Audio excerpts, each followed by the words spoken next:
Bonjour à tous, merci de votre participation à ce webinaire Outiller son conseil en orientation avec Mon métier, mon territoire, organisé par Cap Métier. Il sera co-animé par Anne-Claire Jobin et Nicolas Bellamy de la Direction des ressources, analyse, emploi, formation, métier et territoire, et moi-même, Véronique Verjus, de la sous-direction appui aux opérateurs en charge du programme de professionnalisation. Nous informons que le webinaire sera enregistré afin d'être diffusé sur le site de Cap Métiers destiné aux professionnels. Il va se dérouler en 3 temps. Nous démarrerons tout d'abord par une présentation générale de Mon métier, mon territoire, qui sera suivie par un exemple d'utilisation des ressources proposées par le site au travers une mise en situation professionnelle d'une conseillère en mission locale sur Périgueux, qui accompagne une jeune sur son choix de métier. Et nous terminerons par un temps de réponse aux questions que vous pouvez poser au travers du chat qui est à votre disposition tout au long du webinaire. Pour ce faire, cliquez sur le chat en bas à droite, comme indiqué sur l'écran. Je vous propose de démarrer la présentation du site avec Nicolas. Bonjour à tous. Bien, voici le site Mon métier, mon territoire. Pour y accéder, c'est très simple. Dans Google, par exemple, il suffit de taper Mon métier, mon territoire. Il est très bien référencé et vous le trouverez en tête de liste. Alors, pourquoi cet outil? En fait, c'est un site qui a été développé par Cap Métiers Nouvelle-Aquitaine et il est le fruit du traitement des informations collectées auprès de différentes sources statistiques. Donc, sa vocation, c'est surtout de donner un premier niveau d'information statistique sur les métiers et les territoires dans lesquels ils peuvent s'exercer. Et comme vous pouvez le voir, le site possède cette double entrée, mon métier et donc mon territoire. À qui il s'adresse? Donc à tous les publics, à la fois aux personnes en recherche d'informations sur les métiers, comme aux professionnels de l'accompagnement et de l'orientation. Comme vous pourrez le visualiser, le site se veut à la fois accessible et facile, vraiment facile d'accès par son ergonomie, il y a très peu de clics pour obtenir une information, comme par son appropriation, puisque les données sont représentées sous la forme de pictogrammes simples ou de chiffres clés, et le tout est accompagné d'infobulles qui permet d'aller un petit peu plus loin dans la donnée, de la comprendre, de décrypter. Donc cet outil va venir décliner différentes données socio-économiques à des échelles métiers et géographiques les plus fines possibles pour pouvoir proposer un large éventail d'informations. Nous pourrions descendre à un échelon encore plus fin, seulement un échelon plus fin à la fois dans une approche métier, secteur ou géographique. Seulement, on ne pourrait pas proposer cet éventail aussi large puisque nous sommes limités par la mise à disposition de la donnée sur des échelons de plus en plus fins. Donc, nous allons nous intéresser aux familles professionnelles qui sont en fait un regroupement de professions qui vont faire appel à des compétences communes sur la base de gestes professionnels proches. Nous allons poursuivre par le scénario d'usage. Je suis donc une professionnelle de l'orientation, conseillère en mission locale et j'accompagne actuellement une jeune dans le choix d'un métier et elle s'intéresse plus particulièrement au métier d'assistante de direction. Eh bien, allons tout d'abord dans la partie Mon métier. Donc, nous allons arriver sur une première interface et cette première interface va nous permettre de faire une sélection de familles de métiers. Sur la partie de droite, donc là, si vous avez déjà idée de la famille de métiers dans laquelle serait contenue la profession vraiment qui vous intéresse, vous pouvez directement cliquer sur l'un de ces icônes. Vous retrouverez tout au long de la navigation cette logique d'infobulle qui vous permet de décrypter ce qui est contenu à l'intérieur d'une thématique en particulier. Donc là, vous pouvez voir par exemple banque assurance, eh bien, contient les métiers de cadre, employé, technicien des banques et assurances. Les familles de métiers sont parfois assez larges et quelquefois un peu hétérogènes, donc nous précisons toujours ce qui est contenu. Dans l'exemple présent, nous nous intéressons à un métier en particulier qui est assistante secrétaire de direction.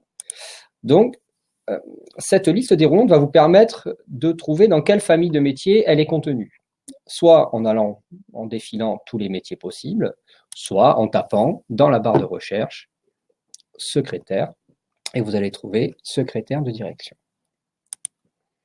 En cliquant, vous allez voir que l'icône se met à jour et il vous est précisé que c'est dans la famille gestion et administration des entreprises. Donc, allons-y. Cette seconde page est dédiée à la famille professionnelle que nous avons sélectionnée avec les indicateurs qui vont se mettre à jour suivant la sélection de professions qui nous intéressent. Par défaut, si vous ne sélectionnez rien, eh bien, aucun indicateur ne s'affiche, aucune panique, puisqu'il suffit juste d'aller chercher le métier qui nous intéresse. Et donc, il est ici, assistant de direction. Et donc, vous allez le voir, les données vont se mettre à jour automatiquement. Voilà. Comme vous avez pu commencer à le visualiser, toute cette page est déclinée suivant différentes thématiques. En premier lieu, la dynamique de l'emploi, puis nous verrons les embauches à moyen, à court terme, etc. et tous les autres éléments. Donc, la dynamique de l'emploi, nous allons pouvoir nous intéresser à la dynamique actuelle et la dynamique à venir. Qu'entendez-vous par tendance actuelle et à venir? Quelle est la temporalité? Alors, la temporalité pour parler de dynamique actuelle, et c'est là où l'infobulle va nous donner de l'information, c'est sur les 5 dernières années. Pourquoi les 5 dernières années? Eh bien, parce que dans le cadre des travaux que nous menons à Cap Métiers et à l'Observatoire, l'idée est toujours de privilégier une analyse structurelle plutôt qu'une analyse conjoncturelle. Quelle différence entre les deux, structurelle et conjoncturelle? Alors, l'analyse structurelle va venir donner beaucoup plus de profondeur à l'analyse. Elle va s'appuyer sur des tendances dites lourdes et donner moins de poids à un événement conjoncturel sur une année ou deux qui vont masquer ce qu'il se passe depuis très longtemps. Si l'on s'intéressait à l'emploi intérimaire, effectivement, il y aurait une justification à parler que d'emploi d'analyse structurelle. En revanche, là, on veut donner une réalité des métiers, et celle-ci doit se regarder au travers d'un prisme beaucoup plus large. C'est la raison pour laquelle nous, sur les projections, nous regardons également un horizon un petit peu plus lointain, qui est l'horizon 2022. J'en profite pour faire une parenthèse, puisqu'en passant la souris sur la dynamique à venir, on se propose d'accompagner la donnée. Et c'est très important parce que la statistique, elle vient objectiver une réalité que nous connaissons et que vous connaissez en tant que professionnel, et même mieux que nous, sur certains métiers. L'idée est d'informer le public en leur disant que malgré tout, y compris une évolution négative d'un emploi, cela ne signifie pas qu'il n'y a aucun recrutement sur un métier. Il y aura toujours des recrutements, ne serait-ce que pour remplacer des départs à la retraite ou des changements de métier, et que l'idée n'est pas de briser une vocation, mais d'informer sur ce qui est vraiment le métier aujourd'hui et ce qui est attendu par croisement de différentes sources pour demain, avec la réalité qui peut être une dynamique qui est plutôt défavorable aujourd'hui ou plutôt favorable, mais en aucun cas, il n'y aura plus du tout de recrutement sur un métier. Et un métier qui disparaît, c'est extrêmement rare. Donc voici pour les dynamiques de l'emploi. Donc là, sur cet exemple en particulier, les dynamiques étaient stables. Elles le resteront a priori dans les années à venir. On peut également comparer les métiers, bien sûr, en sélectionnant d'autres métiers ou d'autres familles. Donc, passons aux embauches. On va distinguer les embauches dites à court terme et les embauches à moyen terme, donc plutôt sur les 5 années à venir. Pour ce qui est des embauches à court terme, nous nous appuyons sur l'enquête besoin en main-d'œuvre de Pôle emploi, BMO, qui va venir quantifier le nombre de projets de recrutement qui est estimé pour l'année en cours, donc là l'année 2019. Bien évidemment, dès que Pôle emploi met à jour ces données, donc en avril de chaque année, nous mettons également l'outil à jour. De manière générale, dès qu'une nouvelle donnée est mise à jour, elle l'est dans l'outil. Est-ce qu'on peut disposer d'informations sur les profils recherchés dans le cadre de ces projets de recrutement? Alors non, pas dans cette source en particulier. Cette source a vraiment une vocation quantitative. Elle va venir exprimer le nombre de projets. Ce qui est vraiment intéressant, ce n'est pas tellement de s'appuyer sur un volume à l'unité près, plutôt sur une tendance, sur un volume global, et de s'intéresser également aux projets qui sont jugés difficiles par les employeurs et à caractère saisonnier. Que veut dire juger difficile par les employeurs? Alors, les employeurs sont interrogés par Pôle emploi tous les ans et vont venir exprimer le nombre de projets qu'ils estiment sur un métier en particulier, et puis, de par leur expertise RH, pouvoir déterminer s'ils vont éprouver des difficultés ou non à recruter au travers de ce qu'ils connaissent. Donc là, sur l'exemple en présent, sur la Nouvelle-Aquitaine, nous sommes à une échelle régionale, environ 300 projets de recrutement, pour lesquels environ un tiers les employeurs estiment qu'ils auront des difficultés à les pourvoir. On est sur un métier qui est assez peu saisonnier. Si on prenait les maraîchers, par exemple, on serait sur un volume qui est largement plus élevé. Et puis, un petit indicateur qui permet de positionner ce métier dans l'ensemble des métiers. Les difficultés de recrutement sont modérées par rapport à la moyenne générale sur l'ensemble des métiers. Les embauches à moyen terme. Pour cette partie, nous nous appuyons sur le croisement de différentes sources, nationales et régionales, qui nous permettent d'estimer quelles seront les perspectives d'embauche sur ce métier dans les 5 années à venir. Encore une fois, l'idée n'est pas de donner des valeurs à l'unité près, mais plutôt d'apprécier de grandes tendances, qui est beaucoup plus intéressant et beaucoup moins boule de cristal. Et dans ce cas présent, donc on va estimer que le métier d'assistant de direction ferait des perspectives dites élevées, au regard des tendances structurelles, encore une fois, en termes de création d'emplois, de remplacement de départ à la retraite ou de changement de poste. Encore une fois, on peut comparer les métiers entre eux et vous verriez que le curseur est amené à évoluer. Donc, voici pour les embauches. Nous pouvons proposer par ailleurs des informations sur les conditions d'emploi. Donc, par conditions d'emploi, nous entendons à la fois la proportion de professionnels actuellement qui sont en emploi dit pérenne, les rémunérations indicatives, les salaires, et puis donc le temps de travail et les horaires atypiques.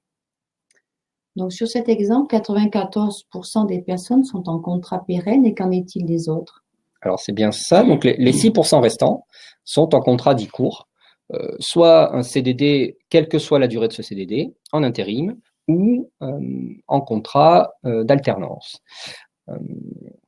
94% comparé aux 72% des métiers tout confondus, voilà, situe le métier dans une tranche haute de professions qui proposent des contrats pérennes de manière un petit peu plus majoritaire.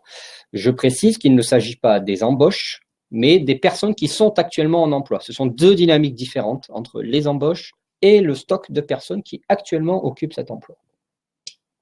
Et par rapport aux autres métiers? Eh bien, voilà, comme je vous le disais, on a un peu plus de 20 points de différence entre le métier tout confondu, qui est à 72%. Dès que nous le pouvons, nous faisons figurer la moyenne tout confondu. Et donc, 94% des personnes, la quasi-majorité des personnes qui aujourd'hui sont assistantes de direction sont en contrat pérenne. Donc, s'agissant des rémunérations indicatives, nous allons proposer des tranches de salaire qui permettent de situer un petit peu les rémunérations des personnes qui exercent actuellement ces métiers. La majorité, aujourd'hui 41%, des personnes touchent entre 1 500 et 2 000 euros net mensuels. Et nous proposons également le salaire mensuel net qui se situe à 1 900 euros. Alors, le médian se traduit, vous pouvez le voir en passant dessus, hein, la moitié des personnes exerçant ce métier gagnent moins de 1 900 euros net et l'autre moitié gagne plus. Nous ne présentons pas la moyenne, car la moyenne peut être biaisée dans la mesure où un très très fort salaire ou une série de très forts salaires peut tirer une moyenne artificiellement vers le haut, alors que ce salaire mensuel médian est beaucoup plus propre en termes statistiques. Mais il ne serait pas très élevé, le salaire mensuel net, pour autant, de la moyenne, donc tout va bien. Peut-on croiser avec la nature du poste occupé et l'entreprise? Alors, pas à un niveau aussi fin du métier. On peut croiser via d'autres sources, la convention collective, et un niveau de métier mais qui serait beaucoup moins détaillé que dans l'outil, à des niveaux beaucoup plus agrégés. Et nous avons plutôt orienté sur un détail sur des métiers avec des tranches plutôt que du détail de conventions collectives. Par ailleurs, nous nous intéressons au temps de travail et aux horaires atypiques, avec le pourcentage de personnes exerçant à temps complet ou travaillant le week-end et ou travaillant plus de 40 heures par semaine.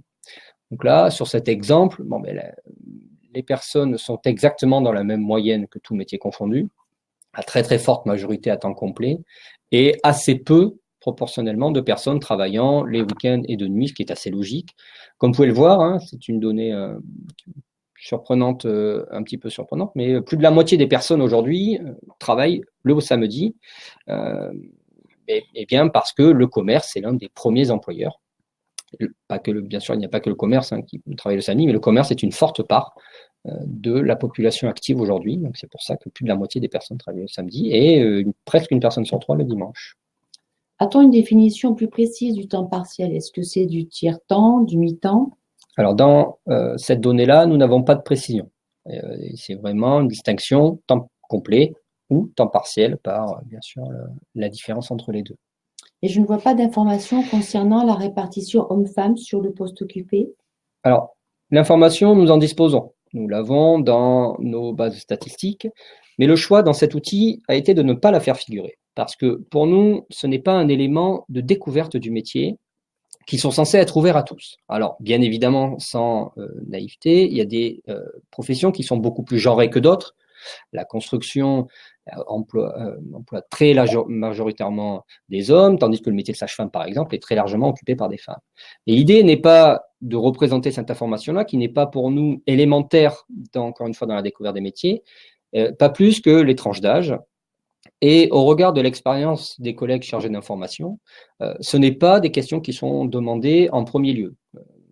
L'idée, c'est que ces métiers-là soient ouverts à tous. Voici pour les conditions. Ensuite, nous allons nous intéresser à l'entrée et les sorties de ces métiers. Donc, qu'entend-on par entrée et sortie des métiers? Eh bien, tout simplement, quelles sont les voies d'accès majoritaires aujourd'hui dans un métier par le niveau de formation ou les spécialités de formation.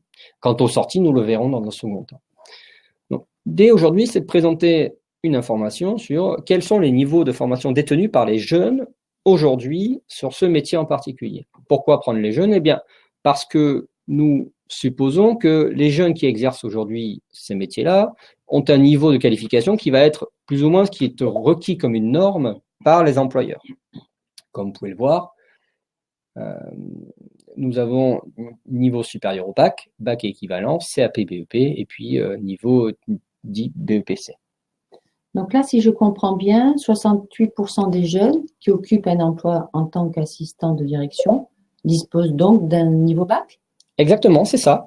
C'est un niveau, on va penser que c'est le niveau largement majoritaire et que c'est le niveau requis par les employeurs pour pouvoir exercer ce métier-là. L'idée, pourquoi ces données-là, c'est de pouvoir informer le public sur ce qui est plutôt attendu aujourd'hui, mais que l'on peut exercer un métier avec d'autres niveaux de formation, que là, il n'y a pas une, mais des voies. Alors, sur des professions réglementées, bien évidemment, il faut des diplômes, je pense à la santé par exemple, des diplômes d'État, la question ne se pose pas. Assistant de direction, on voit qu'il faut très largement un niveau supérieur au bac. Mais pour d'autres professions, pour d'autres exemples, eh bien, c'est beaucoup moins tranché. Par la même logique, donc les spécialités de formation, donc nous sommes sur un top 5.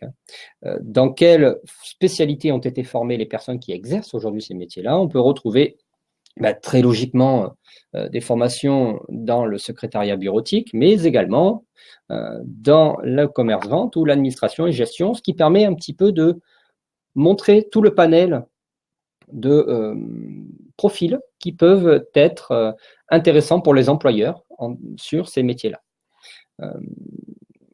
Là, nous sommes sur un métier dit transversal, assistant de direction, donc il peut être employé par différents secteurs d'activité, donc avec des profils qui peuvent l'être également. Si on avait pris des métiers beaucoup plus spécifiques, encore une fois, je prends la construction par exemple, on verrait des dynamiques totalement différentes sur les spécialités de formation, également sur les niveaux. Passons à des graphiques un tout petit peu plus techniques qui vont venir donner des informations complémentaires sur les entrées et les sorties dans les métiers. On va commencer par à quel âge entre-t-on dans ces métiers sur cette partie de gauche.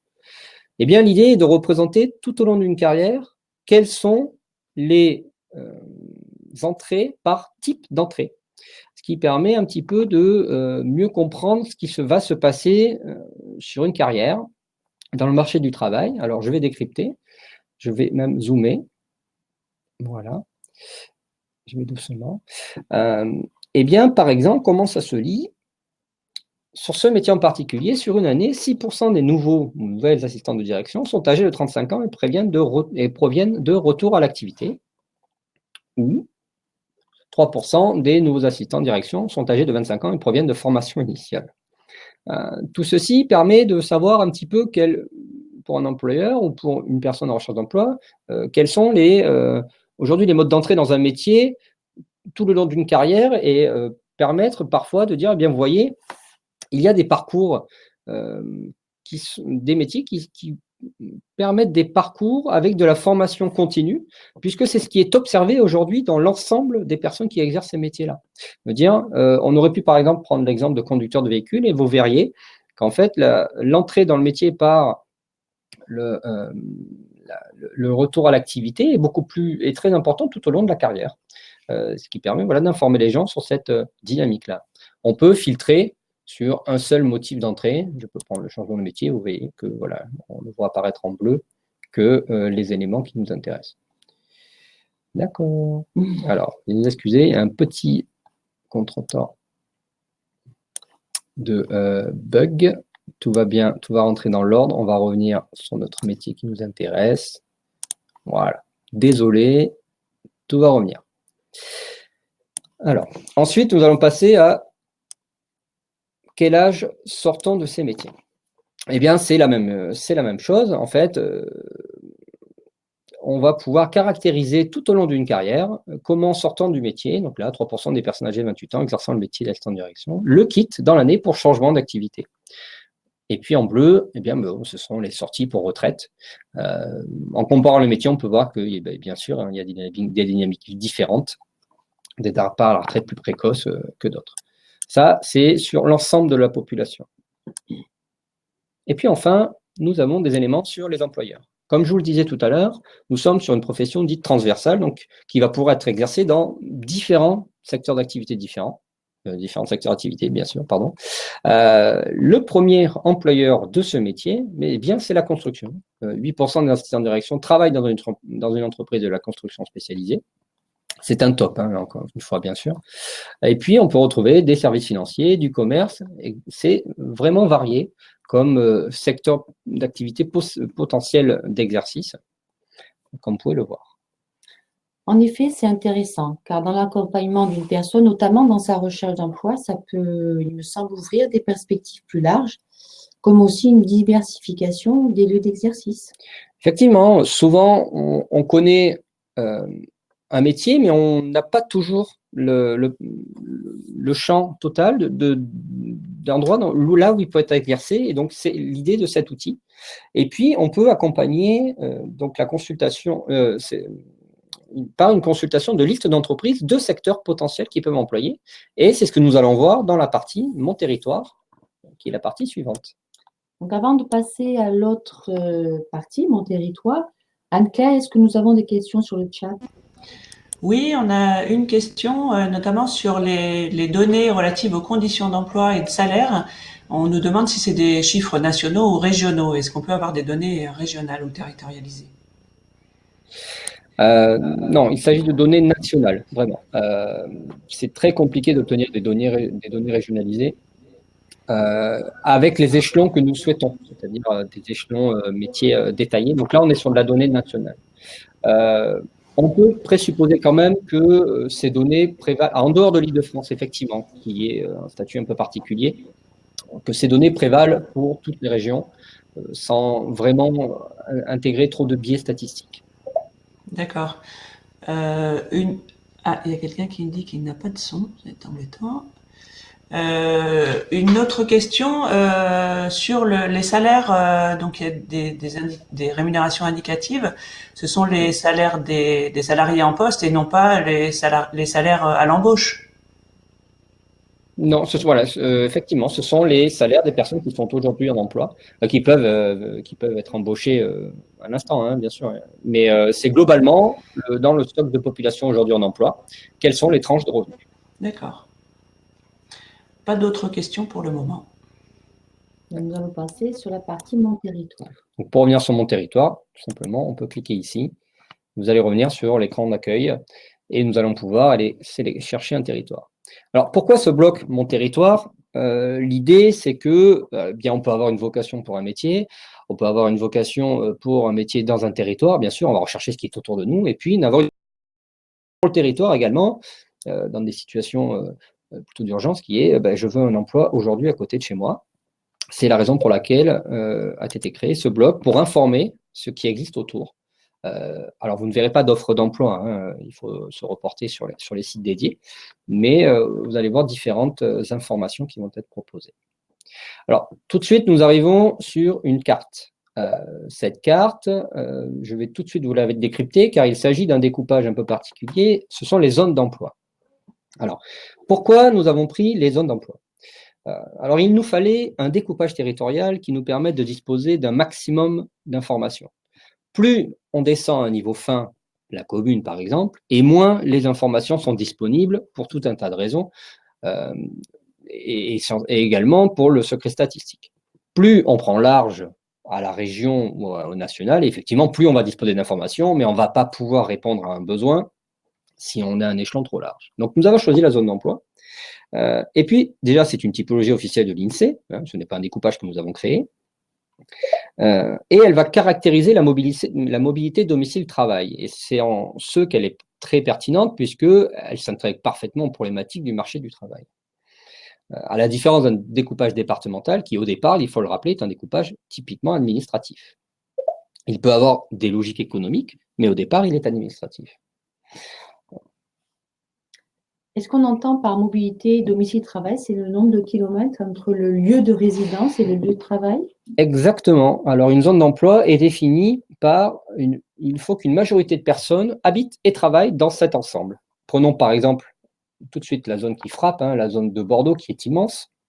Eh bien, on va considérer que les personnes dans le Blayais ici ou les personnes dans le Sud-Gironde par là, eh bien, une majorité de personnes de ces communes habitent et travaillent dans cet grand ensemble.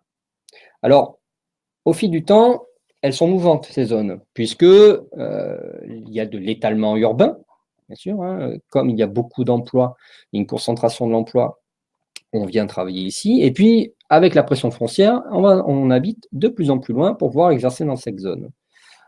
On peut très bien imaginer qu'un jour, cette zone de Pauillac puisse être grignotée, parce que de plus en plus de personnes vont habiter ici pour venir travailler dans cette zone.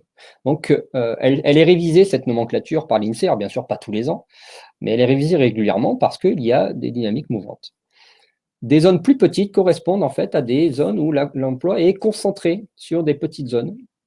Et en fait, on habite et on réside majoritairement dans ces zones. Donc, si on revient à notre exemple, ah oui, pardon, la partie de droite vous sert à trouver votre zone d'emploi. Parce que, bon, et bien évidemment, si on habite la métropole de Bordeaux, on sait que la zone d'emploi est celle-ci, mais dans des zones un petit peu plus découpées, on ne sait pas nécessairement. Donc là, je vais prendre un exemple d'un code postal girondin, juste pour vous montrer comment cela fonctionne. Si je tape 33 140, vous allez voir que 2 villes correspondent à ce code postal, parce qu'un code postal peut concerner tout un tas de communes. Et puis, je prends une ville au hasard, et puis, voilà, l'aide vous dit, eh bien, ma commune, c'est Cadojac, et ma zone d'emploi est celle de Bordeaux. Donc là, vous pouvez taper votre code postal, vous aurez vos réponses. Et c'est également important parce qu'on peut avoir dans la Nouvelle-Aquitaine plusieurs fois le même nom de commune, mais pas au même endroit. Voilà, c'est une aide. Donc, si on reprend notre exemple, nous allons aller à Périgueux. Alors, dans cette partie de mon territoire, on va vous demander un tout petit peu plus de tolérance sur le temps de réaction. Effectivement, l'outil va être amélioré pour pouvoir répondre un petit peu mieux à cette problématique-là. Il faut savoir qu'il y a énormément en arrière-plan, et notamment la liste des entreprises, vous allez le voir par la suite. Donc, c'est un peu plus long en temps de réactivité. Ne vous inquiétez pas, les informations finissent par apparaître. Alors, comment se structure cette partie? Vous allez avoir d'abord une entrée métier, donc les métiers du territoire, et puis nous aurons une entrée secteur d'activité, donc les entreprises dans lesquelles peuvent s'exercer ces métiers. Les deux sont déconnectés.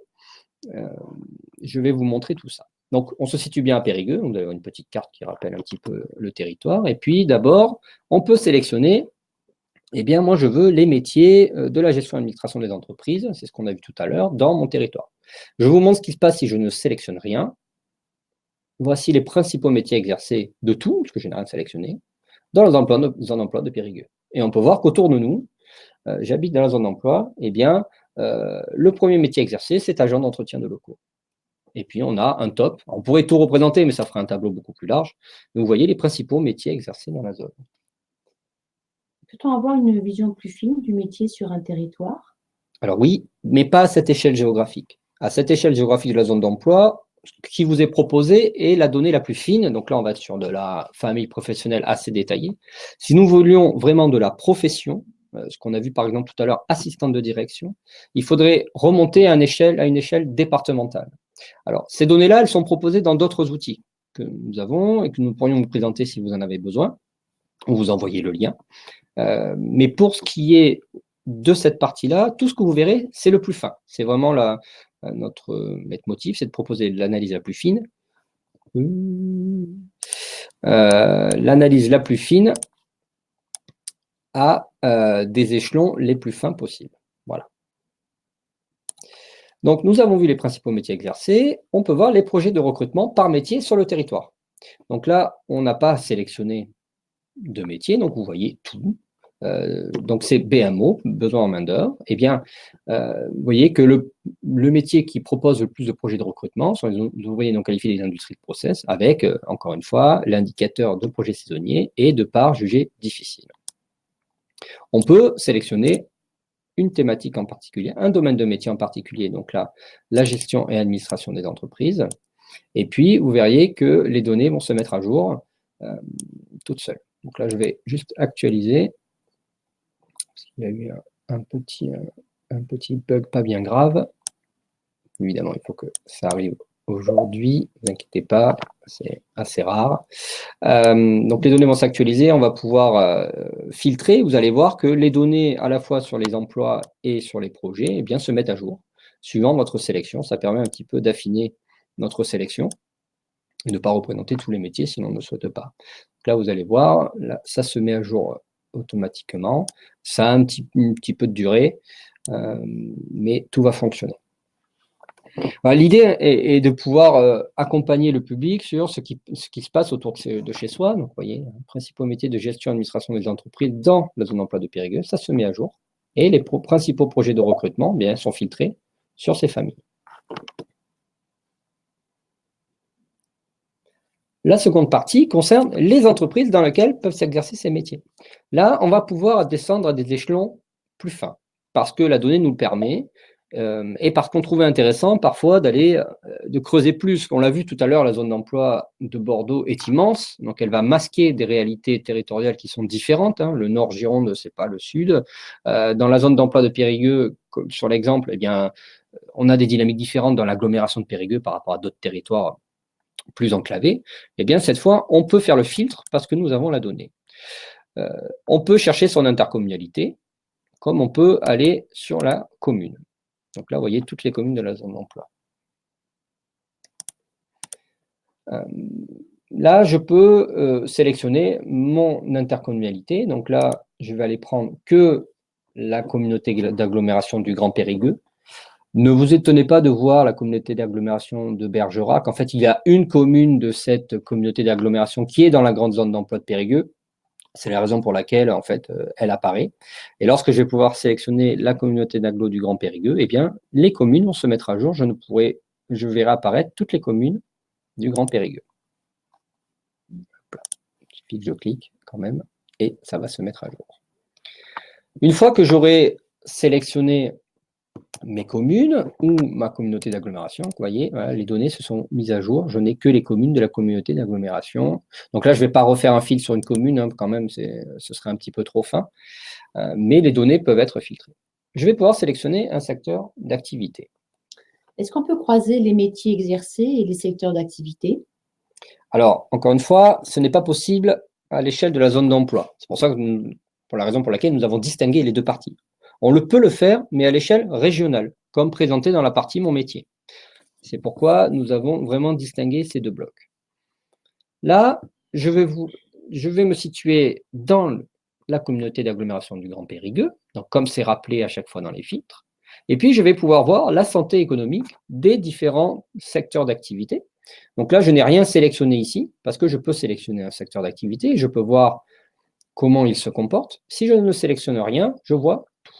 Donc là, avec une logique d'infobulle qui vous informe un petit peu plus, je vois à la fois l'emploi et je vois à la fois la dynamique des embauches.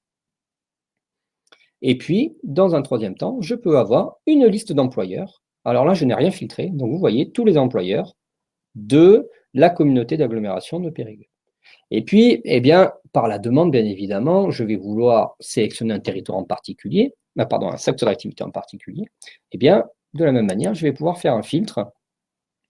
Et les données que vous avez vues en dessous vont se mettre à jour suivant cette sélection. Donc là, j'ai pris la construction, puisque nous avons vu que tout à l'heure, le premier employeur de ce métier en particulier était la construction. Donc, on va reprendre cet exemple.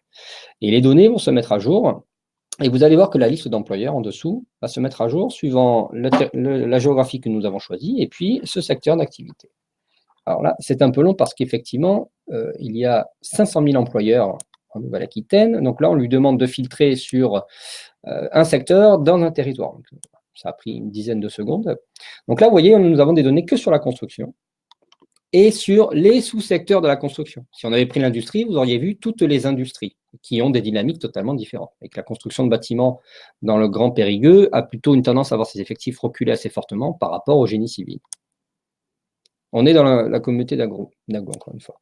Et puis, de la même manière, les embauches, eh bien, on voit quand même qu'une dynamique qui repart, qui est assez favorable en ce moment.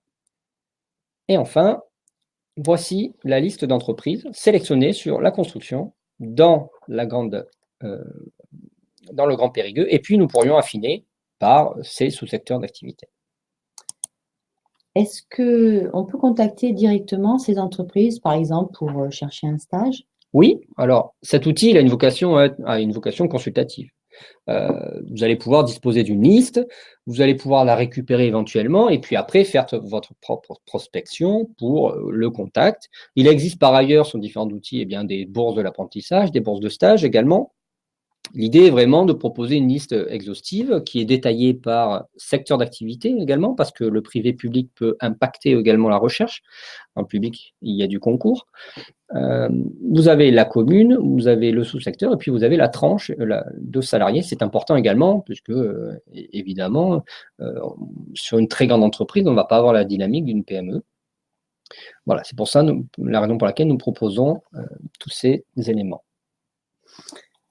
Merci Nicolas. Nous venons de terminer la présentation Mon métier, mon territoire. Anne-Claire, a-t-on des questions sur le chat? Oui, on a une question sur la notion de famille de métiers.